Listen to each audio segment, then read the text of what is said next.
Hello and welcome to the channel. Welcome to Trade Rose. कैसे हो आप सब? उम्मीद करता हूँ बहुत अच्छे होंगे। काफ़ी अच्छा सपोर्ट कर रहे हो आप। मैं भी आपके लिए कोशिश कर रहा हूँ कि बेसिक से बिल्कुल स्क्रैच से आपको एक एक चीज़ सिखाऊं। तो आज हम डिस्कस करेंगे काफ़ी एक इम्पॉर्टेंट चीज़ है, मूविंग एवरेज। मूविंग एवरेज क्या होती है वो हम जानेंगे, अभी चार्ट्स पे चलेंगे।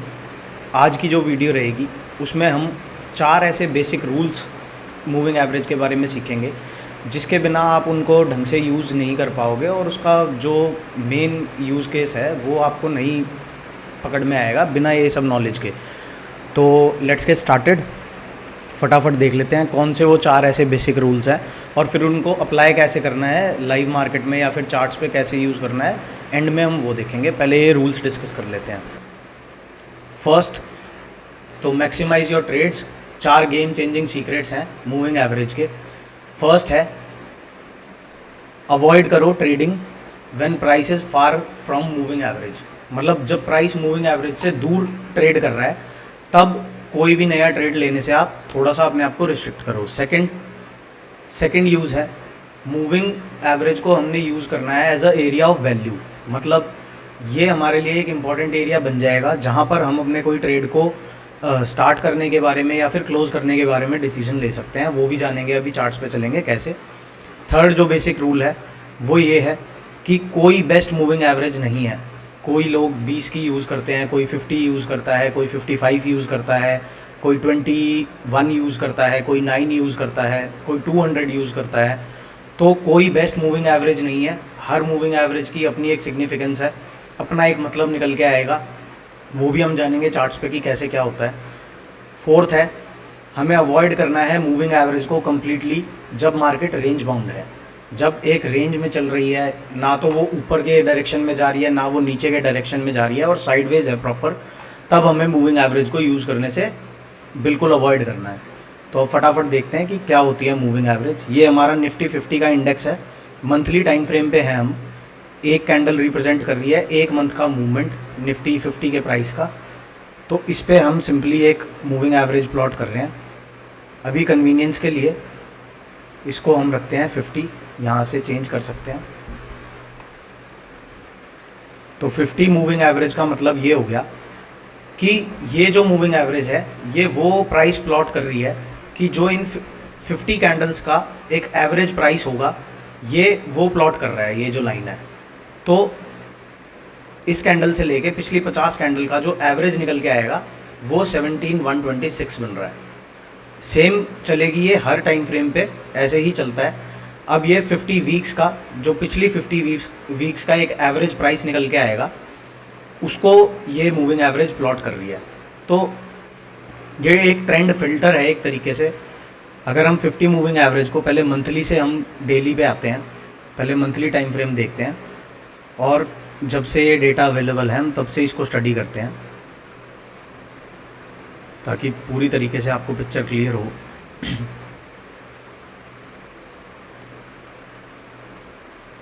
तो जो हमारा फोर्थ रूल था, avoid using moving average in range bound market, वो समझते हैं।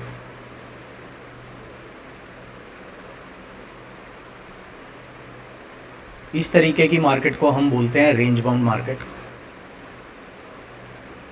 कि एक रेंज में ही मूव कर रहा है प्राइस। इस तरीके की मार्केट में हमें मूविंग एवरेज का कोई खास बेनिफिट देखने को नहीं मिलेगा। अब इसके बाद नेक्स्ट जो हमारा फर्स्ट रूल था कि avoid trading when price is far away from moving average, ये समझते हैं। यहाँ पर ये 94 का चार्ट है निफ्टी 50 का। यहाँ पे मार्केट्स रेंज में है तो यहाँ पे हमें अवॉइड करना है मूविंग एवरेज को यूज़ करना। जैसे ही ये यहाँ से, अब सेकंड पॉइंट देखते हैं। सेकंड पॉइंट हमारा था use moving average as an area of value.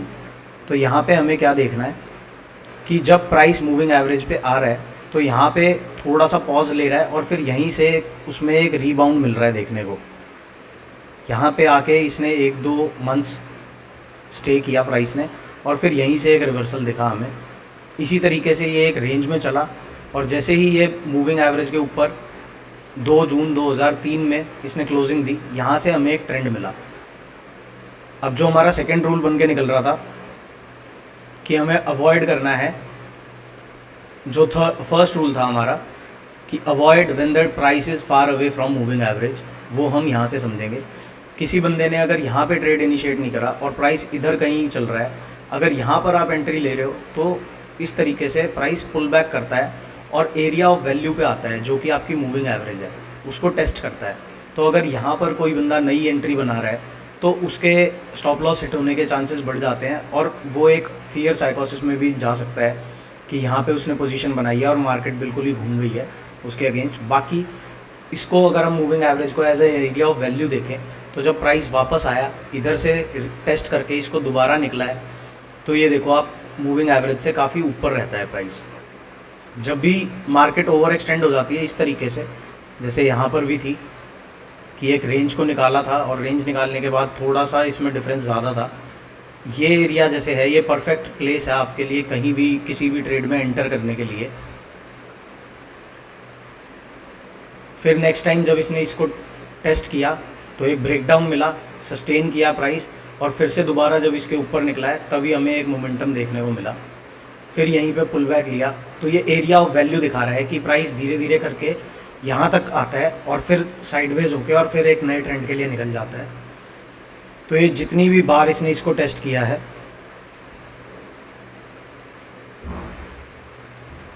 इसको हम सर्कल कर लेते हैं 1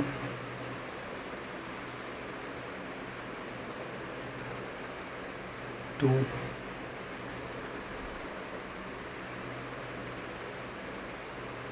3।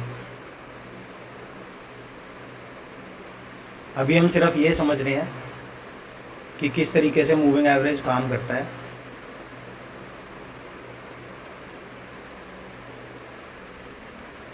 और अभी ये काफ़ी दूर है, अगर आप मंथली टाइम फ्रेम में देखोगे तो काफ़ी ओवर स्ट्रेच हो रखा है। तो जो नए बंदे एंट्री कर रहे हैं मार्केट में उन्हें थोड़ा सा वेट करना चाहिए, वरना वो SIP वाला रूट और इंडेक्स इन्वेस्टिंग वाला रूट उनके लिए अभी भी ओपन है, कभी भी इंडेक्स में इन्वेस्ट कर सकते हैं।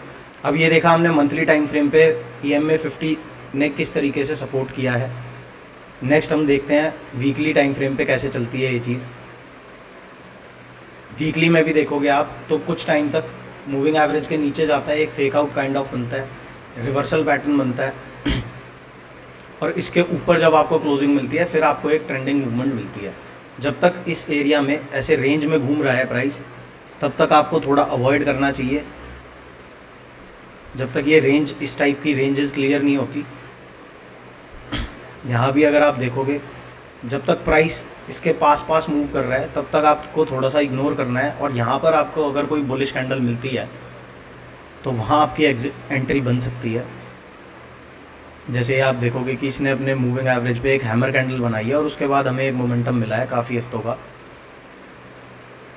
सिमिलर ही चलेगी ये सारी चीज़ें। तो नेक्स्ट जो हमारा था कि there is no best moving average, अभी हम 50 यूज़ कर रहे थे। मैं पर्सनली जो यूज़ करता हूँ वो है EMA 34, क्योंकि वो ज़्यादा रिस्पॉन्सिव लगती है मेरे को, तो इसलिए मैं 34 यूज़ करता हूँ फॉर हायर टाइम फ्रेम्स। यहाँ पर आप देखोगे तो हमें और एक और एरिया ऑफ वैल्यू मिल गया जो 50 में नहीं मिल रहा था हमें।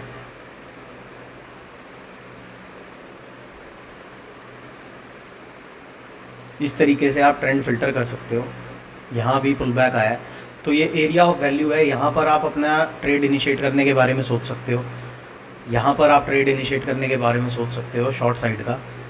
दोबारा जब आके इसके ऊपर क्लोजिंग दे रहा है तो यहाँ पे आप एक कॉल साइड का ट्रेड इनिशिएट कर सकते हो और आपको एक डायरेक्शनल मूवमेंट मिल जाएगी। अब इसको अगर आप डेली टाइम फ्रेम पे देखोगे तो डेली में भी ये काफ़ी अच्छा फिल्टर की तरह यूज़ हो सकता है। जब तक प्राइस इसके ऊपर सस्टेन करेगा तब तक हमारा बायस रहेगा कॉल साइड का। जब प्राइस इसके नीचे आके रेजिस्टेंस की तरह, जब तक प्राइस इसके ऊपर ट्रेड कर रहा है ये एक सपोर्ट की तरह काम करता है। जब प्राइस मूविंग एवरेज के नीचे आ जाता है तो ये एक रेजिस्टेंस की तरह काम करती है। आपको मैं एग्जांपल दिखाता हूँ। जैसे यहाँ पर इसके नीचे आया, पुल बैक हुआ, प्रीवियस हाई को क्रॉस नहीं कर पाया, प्रीवियस हाई से नीचे ये एक लोअर हाई बना के और मार्केट फिर से नीचे गई, तो ये एक रेजिस्टेंस की तरह एक्ट करेगी। और जब तक ये वाला एरिया नहीं आएगा हमें तब तक कोई डायरेक्शनल मूवमेंट नहीं मिलेगी। अब जैसे इस टाइम पीरियड में आप देखोगे तो 19 दिसंबर 2022 से लेके और 31 मार्च 2023 तक EMA 34 ने एक रेजिस्टेंस की तरह एक्ट किया और प्राइस इसके ऊपर क्लोजिंग नहीं दे पा रहा था डिसाइसिवली, कोई बुलिश कैंडल नहीं बन रही थी, तो ये एक रेजिस्टेंस एरिया की तरह रहा। तो यहाँ पर आप अपनी अच्छी क्वालिटी की स्टॉक्स को सर्च करके उनमें अपनी पोजीशंस बना सकते हो ऐसे टाइम पे, क्योंकि ये शो करता है कि मार्केट में सेंटिमेंट अभी पेसिमिस्टिक है और थोड़ा सा अभी आपको वैल्यू एरिया है। मतलब जब भी मूविंग एवरेज के नीचे कोई चीज़ ट्रेड कर रही है तो दैट शोज़ कि ये अभी अंडर वैल्यूड है। इस तरीके से जो भी आप यहाँ पर बाय करोगे तो ये अंडर वैल्यूड है, क्योंकि कल को जब मीन रिवर्जन प्ले आउट होता है तो ये आपको एक प्रॉफिटेबल पोजीशन की तरह एग्जिट कराएगी। ये एक और एरिया ऑफ वैल्यू था, मूविंग एवरेज पे इसने टच किया, एक हैमर रिवर्सल कैंडल बनाई, काफ़ी स्ट्रॉन्ग हैमर कैंडल थी। तो यहाँ पर इसने जैसे ही अपना प्रीवियस हाई ब्रेक किया और फिर एक मोमेंटम मिला। इसी तरीके से हर टाइम फ्रेम पे आपको ये काम आएगी चीज़। छोटे टाइम फ्रेम पे चलते हैं। अब आप काफ़ी दिन से देख रहे होगे कि निफ्टी बैंक निफ्टी एक रेंज में ही मूव कर रहा है। जब तक ऐसा रेंज बाउंड नेचर रहता है तो मूविंग एवरेज हमारे किसी काम की नहीं है। बट जब ये अप ट्रेंड में होती है, इस तरीके से एक ट्रेंडिंग स्ट्रक्चर होता है, तो प्राइस में भी उसी तरीके की आपको मूवमेंट देखने को मिलेगी। ये डाउन ट्रेंडिंग स्ट्रक्चर में थी तो प्राइस भी डाउन ट्रेंड में था। जब ये साइडवेज हो जाती है मूविंग एवरेज इस तरीके से जैसे ये यहाँ पर है, तो इसकी कोई ख़ास रेलेवेंस बचती नहीं है, क्योंकि साइडवेज मार्केट में कोई भी इंडिकेटर आप ले लो वो काम नहीं करेगा। तो इस तरीके के मूवमेंट्स आपको मिल जाते हैं जब आप एरिया ऑफ वैल्यू पे फोकस रखते हो। किसी भी एक मूविंग एवरेज को आप फॉलो करो और उसको बैक टेस्ट करो अपने किसी भी स्क्रिप्ट पे। आप निफ्टी ट्रेड करते हो तो निफ्टी पे बैक टेस्ट करो, बैंक निफ्टी ट्रेड करते हो तो उस पर बैक टेस्ट करो। अब जैसे यहाँ पर एक रेजिस्टेंस की तरह चल रहा था, काफ़ी स्ट्रॉन्ग कंसोलिडेशन हुई, एक ब्रेकआउट मिला अच्छी वॉल्यूम के साथ। यहाँ पर आप वॉल्यूम भी देख रहे होगे, काफ़ी अच्छी वॉल्यूम है। वॉल्यूम के साथ आपको ब्रेकआउट मिला, जैसे ही इसके ऊपर निकला आपकी मूविंग एवरेज की भी कंफर्मेशन हुई और यहाँ पर आपकी एक कॉल की पोजीशन बन सकती थी और एक ट्रेंडिंग मूवमेंट आपको इस दिन मिल सकती थी। सिमिलर तरीके से ही चलता है ये हर टाइम फ्रेम पे। किसी भी टाइम फ्रेम पे आप इसे चेक करोगे तो ये काफ़ी अच्छा एक एरिया ऑफ वैल्यू आपके लिए निकल के आएगा, क्योंकि प्राइस कभी भी ओवर स्ट्रेच हो जाएगा तो वो एक पुल बैक लेके अपने एरिया ऑफ वैल्यू तक आएगा। फिर वहीं से वो डिसाइड करेगा कि उसको पुल बैक करके अपना न्यू हाइस पे जाना है या फिर अभी के लिए वो थोड़ा कंसोलिडेट करने के मूड में है। तो फटाफट से एक बार रिवाइज कर लेते हैं ये 4 बेसिक रूल्स। फर्स्ट रूल है अवॉइड करना है ट्रेडिंग जब मूविंग एवरेज से प्राइस दूर जा चुका है। वेट करो, उसको मूविंग एवरेज तक आने दो। वहाँ पर अगर वो उसको सपोर्ट की तरह कंसिडर कर रहा है और वहाँ पर आपको कोई बुलिश कैंडल मिलती है तो फिर आप एक कॉल साइड का ट्रेड ले सकते हो। और अगर वहाँ पर कोई वो नेगेटिव कैंडल बेरिश कैंडल बना के डाउन साइड में जाता है तो वहाँ पे आप फिर एक शॉर्ट की पोजीशन बना सकते हो। सेकंड हमारा जो पॉइंट था वो है कि मूविंग एवरेज को हमने एरिया ऑफ वैल्यू कंसिडर करना है और उसी के आसपास हमने अपना कोई ट्रेड प्लान करना है। साइड नेक्स्ट, कोई बेस्ट मूविंग एवरेज नहीं है। मैं 34 यूज़ करता हूँ, बहुत सारे लोग हैं जो 20 और 50 यूज़ करते हैं, कुछ लोग हैं वो 9 और 15 यूज़ करते हैं। मैं पर्सनली बड़े टाइम फ्रेम के लिए 34 को एक अपना मीडियम टर्म का EMA रखता हूँ। जैसे लोग 9 यूज़ करते हैं वहाँ मैं 8 यूज़ करता हूँ।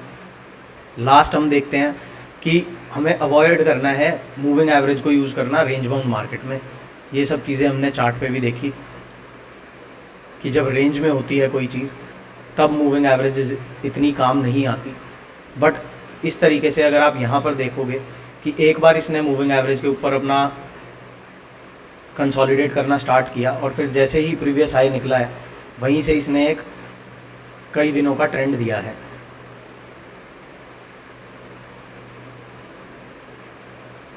तो प्लॉट करो मूविंग एवरेज।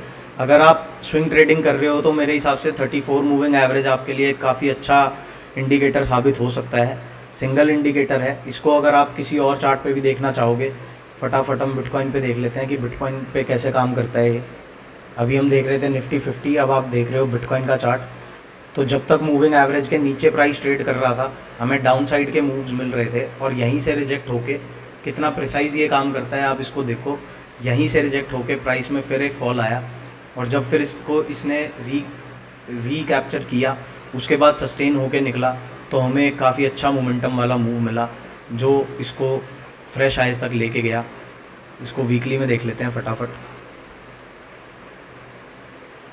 अब ये जो एरिया था बिटकॉइन का, ये साइडवेज वाला एरिया था, ये कंसोलिडेशन वाला एरिया था। यहाँ पर मूविंग एवरेज ने इतना सपोर्ट नहीं दिया, बट आपके दिमाग में एक जो डाउनसाइड फियर था वो तब तक मिटिगेटेड था जब तक प्राइस इसके नीचे नहीं था। यहाँ पर आया बट वॉल्यूम नहीं थी, काफ़ी कम वॉल्यूम थी और स्मॉल रेंज कैंडल्स बन रही थी। स्मॉल रेंज कैंडल्स में आपको वैसे भी वेट ही करना होता है। तो यहाँ पर जब इसने दोबारा से 34 पे अपना एक सपोर्ट बनाया और प्रीवियस हाई को ब्रेक किया, तो हमें एक मोमेंटम मिला। अभी करंटली आप देखोगे वीकली टाइम फ्रेम पे हैं हम बिटकॉइन के, तो मूविंग एवरेज से काफ़ी दूर है। हो सकता है ये पुल बैक करके अराउंड 60,000 या 56,000 तक आ जाए। ये आपको पता लगेगा, इसके ऊपर मैं अलग से वीडियो बनाऊंगा सपोर्ट रेजिस्टेंस के लिए। अभी आज मूविंग एवरेज की वीडियो है तो इसी में फोकस करते हैं। यहाँ पर भी आप देखो, ये इस एरिया में भी ये साइडवेज था, तो यहाँ भी मूविंग एवरेज ने आपको कोई ख़ास सपोर्ट दिया नहीं, बट आपको इतनी क्लियरिटी ज़रूर मिली कि भाई अभी मार्केट्स रेंज में है या BTC रेंज में है, यहाँ पर कोई फ्रेश एंट्री बनाने का बेनिफिट नहीं है। बट एक बार जब प्रीवियस हाइज निकलते हैं और ये तरीके से ब्रेकआउट देके पुल बैक करके निकलती है चीज़, तो काफ़ी अच्छा मोमेंटम वाला मूव आपको मिलता है। यहाँ भी इसी तरीके का सेम प्ले आउट हुआ है। डेली टाइम फ्रेम पे देखोगे तो अभी करंटली बिटकॉइन अपने एरिया ऑफ वैल्यू पे ही बैठा हुआ है, 34 के ऊपर है। जब तक बिटकॉइन इसके ऊपर ट्रेड कर रहा है तब तक हमारा बायस कॉल साइड का ही रहेगा। कोई कैंडल हमें इस तरीके की मिल जाती है जो नीचे आके क्लोजिंग दे देती है, तो यहाँ पर हम अपना बायस चेंज करेंगे टुवर्ड्स द डाउन साइड। जब तक इसके ऊपर है तब तक हमें कोई डरने की घबराने की ज़रूरत नहीं है। ये ट्रेलिंग में भी आप अगर कैश में या फिर स्पॉट मार्केट में बैठे हो अपना सामान लेके, तो इसको आप ट्रेल करने के लिए भी काफ़ी अच्छे से यूज़ कर सकते हो कि भाई यहाँ पर आपने अगर पोजीशन बनाई है तो जब तक अब मेरे अगेंस्ट आके कैंडल क्लोजिंग नहीं मिलेगी इस तरीके की रेड कैंडल, तब तक मैं अपने ट्रेड में पोजीशन में जम के बैठा रहूँगा। तो थोड़ी लंबी हो गई वीडियो, बट ये काफ़ी इंपॉर्टेंट कंसेप्ट है। इसको आप भी इसी तरह अपने फेवरेट स्टॉक्स पे या अपने फेवरेट क्रिप्टो करेंसीज पे जाके टेस्ट करो, और काफ़ी अच्छी चलती है मूविंग एवरेज। काफ़ी सिंपल स्ट्रैटेजी है, ये बेसिक चीज़ें हैं। आपको एल्गोरिदम से और बड़े बड़े सॉफ्टवेयर से फाइट करनी है, इंडिविजुअली अगर आपको ट्रेडिंग करनी है, तो ये इन चीज़ों के सपोर्ट के बिना, इन चीज़ों के बिना आप अच्छी ट्रेडिंग नहीं कर पाओगे मेरे हिसाब से। सबसे इम्पॉर्टेंट तो प्राइस ही होता है, बट प्राइस के साथ साथ आपको और भी चीज़ों की कॉन्फ्लुएंसेस चाहिए होती हैं। जितनी बेटर कॉन्फ्लुएंसेस, जितनी ज़्यादा कॉन्फ्लुएंसेस आपके पास होंगी, उतनी बेटर आपकी ट्रेडिंग हो पाएगी। मिलते हैं नेक्स्ट वीडियो में। बाय बाय, जय श्री राम।